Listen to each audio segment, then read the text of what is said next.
tonight, I hope. It's fucking Saturday, you gotta get pissed. It's good for you. I don't like people who don't drink. I don't trust them. I haven't got friends that don't drink. I would stop being your friend if you stopped drinking, because anyone who doesn't drink is a boring cunt, right? If you're a non-drinker, your stories fucking suck. All your stories end the same way with, and then I got home, right? No one gives a shit that you've been promoted at work. No one gives a fuck that your kids don't have bruises. You're a boring dick. You ever ask a non-drinker why they don't drink? They give you the same stupid answer every fucking time. You go, why don't you drink? And they go, I don't like the taste of it. Nobody does! No one likes the taste of it. We drink because we have to, because life's a miserable piece of shit. No one has ever had a shot of tequila and gone, ooh, that's lovely. Next time I'll have that instead of dessert. Fucking holiday. Fucking coming out, fucking drinking. Look at you people. You're out here and they've given us all plastic cups like we're fucking kids, and you have to spend £3.50 for a pint in Britain and they serve it to you in plastic. But let's be honest, you British people aren't responsible enough for glass, are you? You know what happens when you get glass? One of you gets angry, don't you? One of you will smash the glass against the bar, shove a shard of glass into someone else's face. You're the only nation of people to use the word glass as a verb.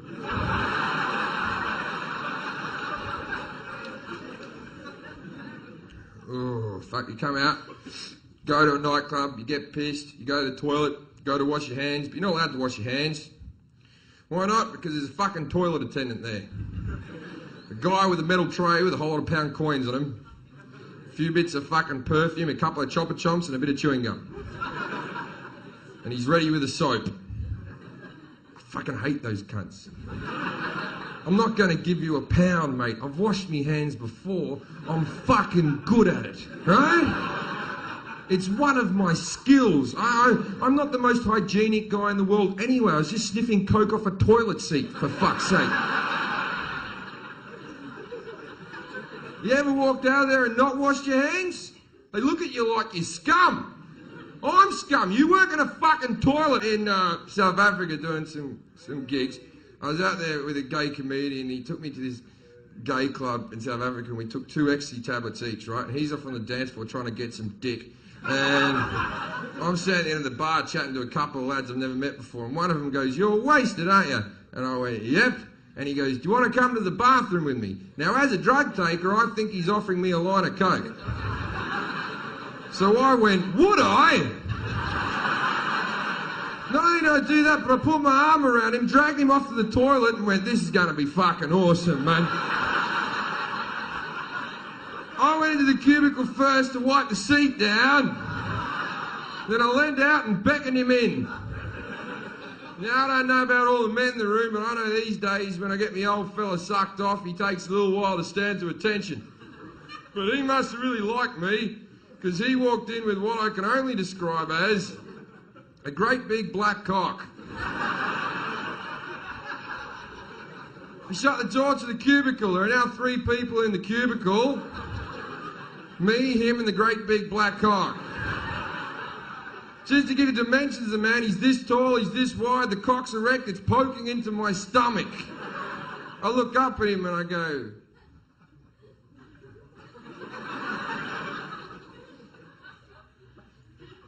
I thought we were going to do some coke. And he went, do you want some coke first?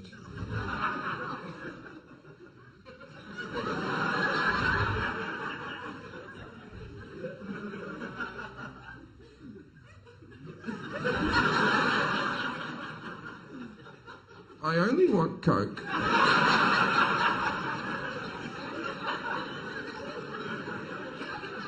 But I can see how with your accent you may have mistaken that for cock. Now I'd like to say that something funny happened after that.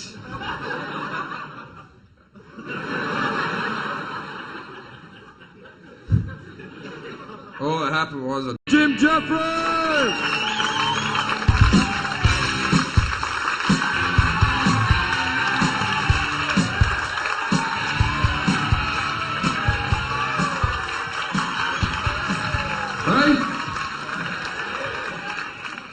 How you all going? Good. Welcome to the recording of my first ever DVD, people. So thank you for coming. Who's seen me before? Give me a yell. Alright, who's never seen me? Okay, you do seem like a happier bunch. Well, as I said, the show's called 30, man. It's just basically a lot of stories heading up to the age I am now. I just wanted to rip off the 300 poster, so it's really got nothing to do with fucking nothing. There's no point in it or anything. I get to travel on this job. Actually, this is the third date on the tour. 2 days ago, I was in Helsinki doing a gig, and we got 600 people came to the fucking gig, but only because they just like going, "Are you the man who got punched in the face? So good to see you." I love all that shit, though, man. I went to Sweden, man. The Swedish people are the best looking people I've ever seen in my entire life. I didn't see one ugly fucker while I was out there. I think they might be killing the ugly people. Now, I'm not saying they're walking around killing people. I'm saying they're doing it from birth, right? There'll be like a woman giving birth. There'll be like a doctor, and then there'll be like an official guy in the corner, right?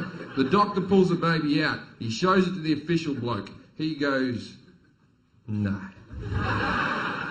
The doctor gets the baby's head, throws it in the corner with all the other ugly dead babies. And they're such a rational breed, I don't think the woman would even be upset. I think she'd just be going, "Was it ugly, was it? Thank you for saving me from the shame. But it's my own fault, you know, I shouldn't have had..." That's just me. I've done gigs out in fucking Baghdad and Iraq and all that. I've been out there, man. It's fucking mental.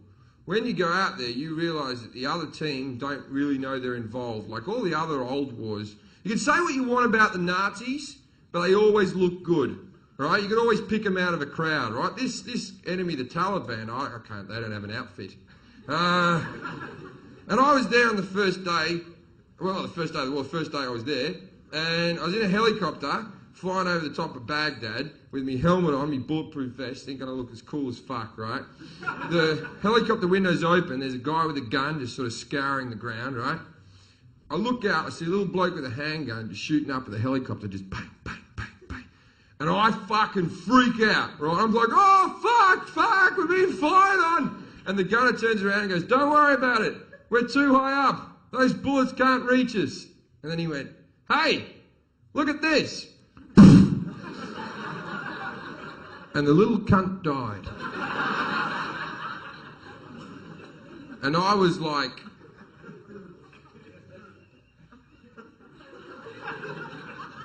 I was just saying.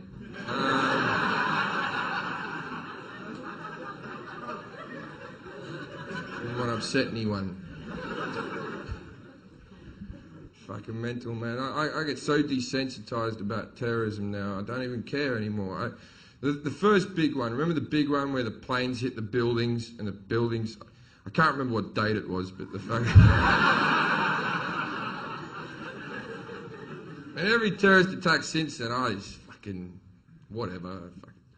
The one in Glasgow where the guy was in flames and he drove his flaming car into the airport. The first thing that went through my brains when I saw that was, "Oh, you fucking cunt. Now I'm going to have to put my toiletries in a plastic bag. Take me shoes off, you're wasting..." Now, who's watched me getting punched in the head on the internet? It's a lot of fun. I will now endeavour to tell you the actual story of why this happened. A lot of people have written to me and asked if it really did happen and if it was fake. It was completely real. What happened was, I was in a comedy club, the Manchester Comedy Store. It's about 450 people here. There was a woman up on the balcony that kept on heckling and heckling and heckling, and I put it down, and then eventually I went, "I'm going to leave you alone now, like your dad did," right? And then I went, "It's a shame your grandfather never did." I know, funny, right? Anyway, there was a guy on this side of the room who I assume had some issues with his grandfather. And he took some umbrage on what I said and decided he was going to punch me in the head. But he was an Irish bloke, so he had a full drink. So he waited until he finished his drink and then punched me in the head. But he never yelled anything out. He just sort of put his drink down calmly and went, all right, I'm going to fucking smack him. Now, when he hit me, I was in the middle of my cunt material. So for me, this was a very odd moment for a man